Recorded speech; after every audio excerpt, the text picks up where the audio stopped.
Welcome to the Occupational Safety Leadership Podcast, episode number 96. In today's episode, we're going to have one of the titans of the safety field out there. We have Ed Foulke, who is partner with Fisher Phillips. He is a former Assistant Secretary of Labor with OSHA and former chairman of the Occupational Safety and Review Commission. So today, Ed, I'd like to just kind of, in a overall, what would a brand new safety professional, since you were both in charge of OSHA and on the legal side, really know about when a OSHA inspector comes knocking? Yeah, well, it's a good. I think it's a very critical. It should be not just good, but it's critical that every safety professional, but particularly a new safety professional, understands what their rights are when OSHA is conducting an inspection, because OSHA is not going to tell you your rights. OSHA is not going to kind of lead you along the road there. They are going to lead you along a road, but it's not going to be the road that you want to end up in. So you need to know what the rules are. What authority does OSHA have? What rights do we have as employers? And all that thing ties into a lot of different things. Specifically, if you're doing an inspection, I mean, the very first thing you should be asking if OSHA shows up is, why are you here? And some people are afraid to even ask. It's kind of sad in a way, but a lot of safety professionals are afraid to say that to them. And if you've had a fatality or a hospitalization of an employee, or had an amputation, a work-related amputation, or actually if you had a physical loss of eye, you have certain requirements. For fatalities, you have 8 hours to contact OSHA. And I talk about work-related fatalities. And that's really the first thing too, is you've got these requirements you got to do. But the question is, if it's not, is it really work-related? Then you need to make that determination first before you report it. But you have 8 hours to report fatalities. You got 24 hours to report the hospitalization of one employee.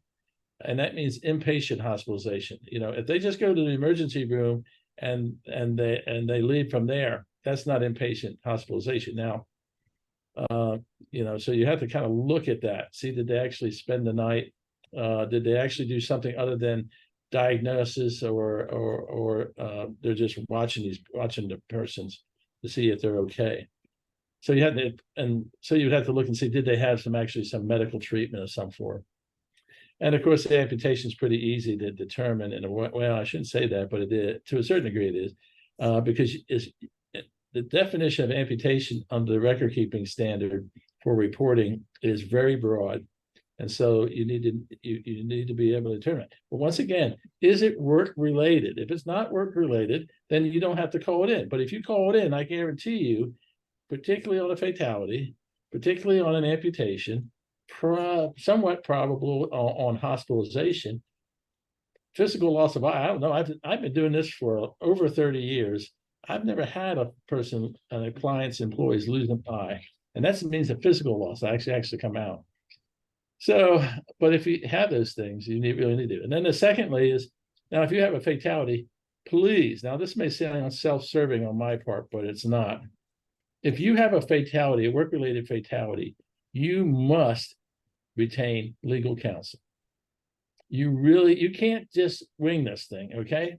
And particularly now in this administration, they are much more aggressive on all these type of things, particularly when they're doing the investigation. So we need to make sure that you got your stuff covered, and they're looking to see if they can show that there's been a willful violation of an OSHA standard that resulted in the death. Because if they can show that, then they could refer that to the Department of Justice as a criminal referral. So you don't want to be in that situation. That's why it's so critical you have an attorney.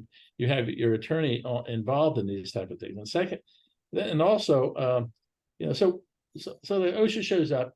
That's kind of starts it there. You ask them, why are they there? And if you called in, if you had to call in because one of those four things, well, you know why they're there. But you need to make sure that. And secondly, because you want to make sure they're not there on some type of emphasis program inspection, which generally expands the OSHA inspection for a plant-wide inspection. So we want to avoid that situation, but you need to ask these things, and you cannot be afraid to ask, because you got to know if it's just a complaint inspection, then where's the complaint? Let me see a copy of the complaint, because you're entitled to a copy of the complaint. Most people don't ever ask for that, which is kind of scary. And because if you don't ask for a copy of the complaint, you don't know what the scope of the inspection is. And once again, if you don't know the scope of the inspection, OSHA can start wandering around the whole darn plant, and you don't know what, you don't have any reason, you don't know what to do. Well, you can stop them if it's a complaint inspection, and it's limited to just that complaint area. So it's just important that you know that up front, because you can limit the inspection. Now, if it's a fatality, once again, it's limited to where the inspection is. I had a fatality. I got a call last Saturday, 8 o'clock. One of my clients had a really serious injury. They thought that for sure, unfortunately, they had a good, strong suspicion that he was going to die, which he unfortunately did. I was down there in 2.5 hours, down from Atlanta to Birmingham. So but you got to be able to know right away what's going to happen. Now, OSHA didn't show up that day. They showed up on Monday. They called them. We had to call it in, and they called back on Sunday, and actually it was Saturday night, and then I called on Sunday to schedule up the meeting. But once again, you got to know, if you don't know these things, if it's just a complaint, or if it's a fatality, or it's a hospitalization, whatever it is, or an amputation, well, that's going to be limited. They can't just go walking all over the plant. So you got to know that up front. I mean, if nothing else, that's the most important thing. The other things you need to know, if you're a brand new person, or even if you're not, once again, you need to know, okay, how are we going to handle the walk around portion of it? Are we going to, and we need to let them know up front. And I kind of tell my clients, I said, we got to tell them our guidelines. Here's our guidelines. Well, our guidelines are, first of all, if you're going to, and this is a part of the opening conference, because they're going to come in there, and you're going to take them to a conference room, and they're going to tell you why they're there. Or you're going to ask them why they're there, and then you set the guidelines. All right, what are the guidelines? Well, if you want to go out if you want to do a walk around in the plant, first of all, we're going to go limit to what is the complaint or whatever it is, assuming that's not an emphasis program, which would open up the whole plant. But so we're going to limit to that area. And you cannot walk around the plant by yourself. You have to have at least one, and preferably 2 management officials with you at all times. And we're going to take the photograph. If you're taking photographs, we're going to take the same one. So don't get it.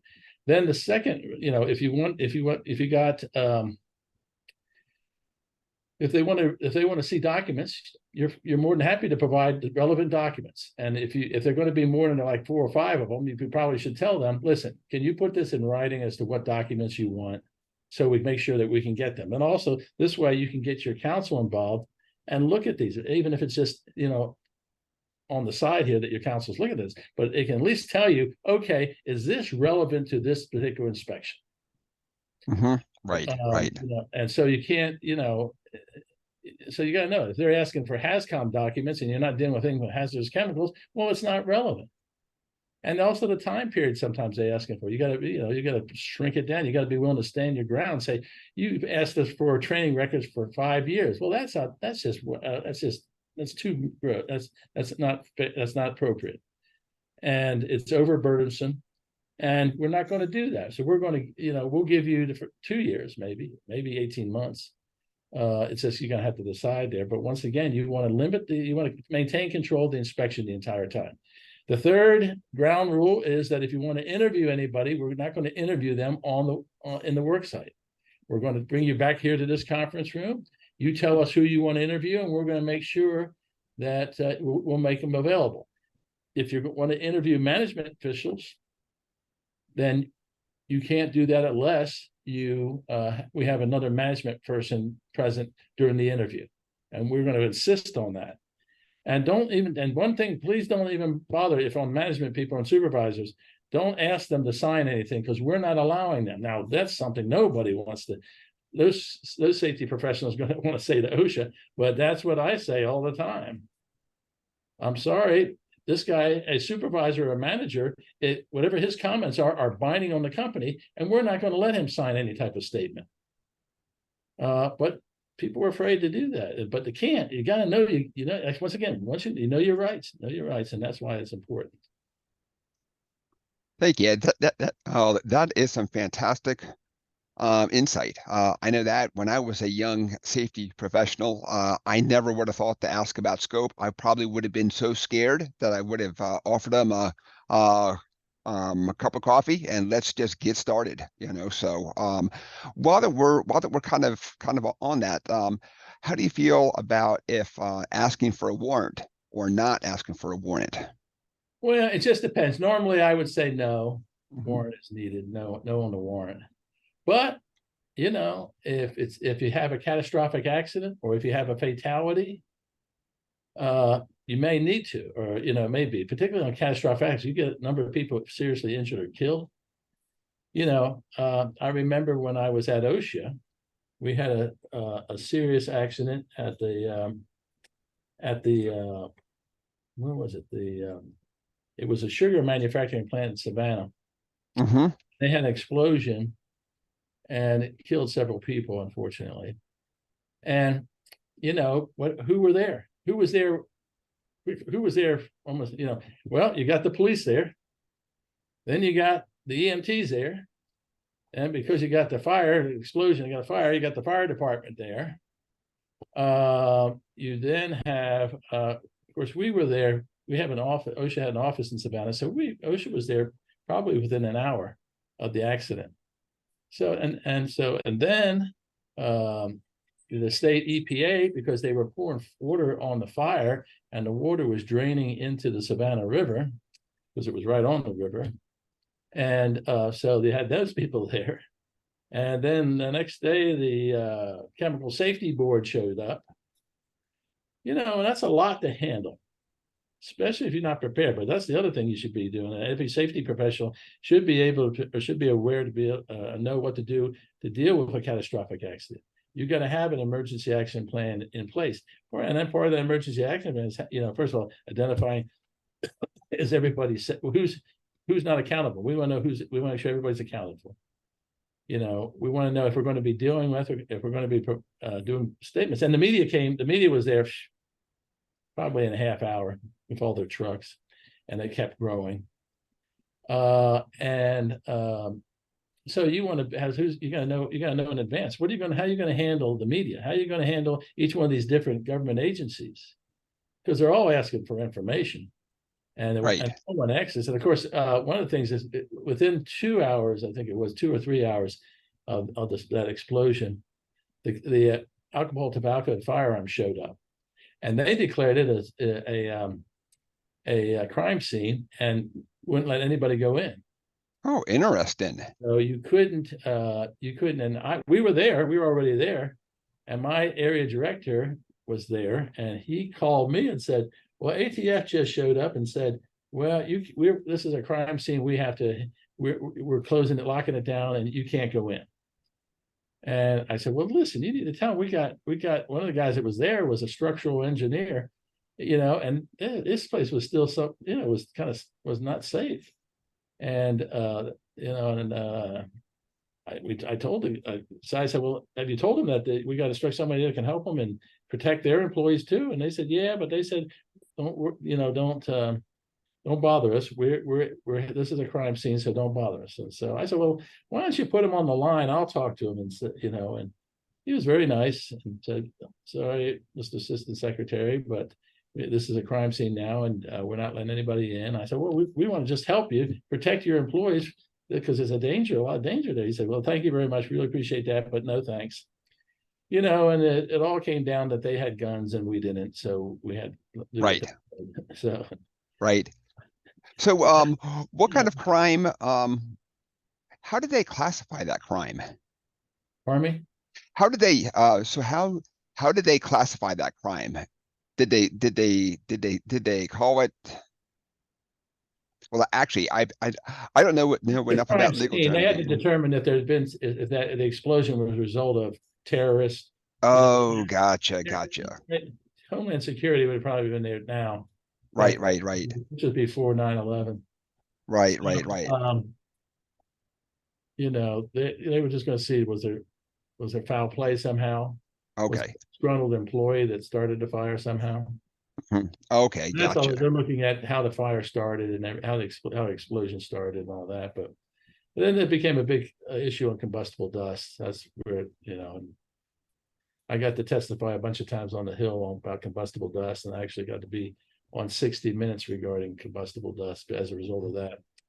So, but Very good, very good. Let's talk about scope of the inspection. So we've kind of talked about how so there's been a complaint against the company, and let's just say, for the sake of argument, the person says that they are exposed to hazardous chemicals, right? And so now they're on site, and they're going to go look at a chemical lab. Could they look at a forklift? Could they somehow wander off and say, well, I yeah. see a driver who's moving chemicals with a forklift? Well, that's why you want to maintain control at the entire time and know what your rights are. The answer is yes. If you're not maintaining control and you're allowing them to kind of wander off from different places, and they see somebody on a forklift truck, maybe not operating correctly or not wearing a seatbelt or whatever, OSHA has the plain view doctrine there, which allows their inspectors, if they see something in plain view where they are, then they can go that way. They can go there and inspect that. Now, of course, when they go there, now they're off. They're now at a different place, and now they could be seeing other things that they might consider to be a safety or health hazard, and that's how they kind of expand the inspection. The other way they expand inspection is a lot of times during the employee interviews. The employee interviews, they'll ask them questions, and of course, they're not, they're not. We're not in there, because if it's an hour employee, OSHA takes a position that the company management people can't be in there. Now, the employees can ask for a manager, or ask for another employee, or if they have a union, they could ask for the union rep. And so that's one way. But once again, if those people aren't going to know that, well, he's asking questions about, this is a explosion, and now he's asking questions about lockout, tagout, and HAZCOM, and now he gets information about those things, which leads him to think that we don't have a good program, and now he can open up that based on his interviews of the employees. So once again, employee interviews have to be very careful, and you need to let your employees know what their rights are. You need to tell them, hey, tell the truth. Nothing more than anything else. You're going to tell the truth. We don't want you to lie at all. We want you to tell the truth. Now, but you're going to be asked questions. Listen to the question. Answer the question. Don't guess. Don't speculate. And that's, unfortunately, that happens a lot. So you need, to a certain degree, advise your hourly employees about their rights. Including they don't have to sign anything, and they're going to be pressured to sign a statement. Because you got to remember too, it's the OSHA inspector who's writing out the statement, and he knows kind of what he's trying to get get a violation. So he may be slanting what he's writing down there to prove a violation. So you need to tell your employees, listen, he's going to ask you to sign a statement. You don't have to sign if you don't want to. We're not telling you have to. We're not telling you don't have to. It's up to you. But we want you to tell the truth. But if you're going to sign something, you better make sure that what you said is what he or she wrote down. And then also ask him for a copy of the statement. And most of the time, employers don't tell their employees that either. So I don't think that I ever had known that, or ever heard about that before. So that's something that I've been doing safety for 30 years, and I had never heard before, Ed. So this has really been proven to be a really nice eye-opening experience for me too, just to kind of sit down and think about, how do I go back and train my folks. And I'm also tackling multiple sites, so they might be showing up at a site that I'm not there at. right. So I need to Now, train that and that's the very other first thing. person. Yeah, you need to have somebody there. Now, if you can get to your OSHA has a 1 hour rule that if you're waiting for a management person or safety manager to come, they will wait if they have 1 hour for him or her to get there, and if they don't, then they'll take that as a refusal of entry, and Hmm. I can get a subpoena. Get a subpoena. Usually, I just tell my people, listen, get your safety. If you can't, if they're going to be, an hour and 10 minutes, you just tell them, hey, we got somebody on our way. We're going to do that, and we're not going to, we don't need a warrant here. Some people want it, some employers want to use a warrant. They feel safer about that. But like going back to the question, with respect to that explosion and all those people, all those different agencies, you kind of almost have to get a subpoena because you're just inundated. You got to be able to, you got to put something off for a time. It'll take a day to get a subpoena normally. Right, right, right. And that might help to add some focus to you guys also as well, because if there's a lot of people, the company can only answer so many questions so fast, along Right. with gather up the documents, make people available for interviews, all that stuff. Right. Hmm. Very good, very good. Well, let's so we've already kind of talked about whether to have a warrant or not. We went over the whole scope and everything. Um, why don't we talk about taking pictures? Would you recommend taking a picture on your cell phone or taking a picture on the old style film? Well, I don't, there's much. I don't think there's very much old style film anymore. It's all a Oh, digital. that's true. Right, right. And I think the cameras in the cell phones now are so advanced that, I mean, they say you can do you can make your own movies on there. Mhm. So I would say, as long as you're doing that, but you need to tell OSHA that, if they're going to take a picture, you want to know about it so you can take the exact same picture. Right. And that's one of the ground rules. Another ground rule we didn't mention, I should have mentioned, is if they want to do any type of monitoring, air or well, mostly air. It could Mhm. be, I guess, other water or something like that type, but mostly it's air monitoring. Um, the answer is, we will allow you to do we'll do monitoring, noise monitoring, air monitoring, whatever. However, only when we have our person in place to be able to do it side by side. We were not going to do it, because a lot of times they'll tell you this is the other ploy they use sometimes. Well, we're going to do monitoring, and you say, well, I don't, we don't have our person here. We have to do it some other time. He said, well, I'll tell you what, we'll do our monitoring today, and you all can do yours tomorrow. Mm. That ain't Yeah, you gonna can't do that. Right. Well, they can, and Right. Right. I have clients that have done that where I got brought in late in the game. But so you need to know. No, the answer is we only do monitoring when we can do side by side. If we can't do side by side, you're not monitoring. Mhm. And so it might take us a couple of days to get a industrial hygienist to come here and be able to monitor at the same time. But we want to know what you're going to monitor. What is the medium you're going to be using, so we can do the same thing. It has to be apples to apples. If you go in and allow OSHA to do monitoring, and you come the next day and your results show that you're under the exposure level, but theirs show they're above the exposure level, which that could be happen a lot, Mhm. because their equipment is old. Sometimes they don't calibrate it properly, and they're actually sucking in more air, so the numbers will be higher. So you need to do that. You need to have an industrial hygienist there with you. I tell them, I said, listen, we're going to do side by side. And then I talk to whoever our industrial hygienist is going to be. And I say, okay, this is what I want you to do. First of all, I want you to be there a half hour before we know OSHA is going to be there. I want to make sure all your pumps are calibrated. I want to make sure you have the right medium. And then I want you to get ready. So when OSHA shows up, you can check to see if their calibration is correct.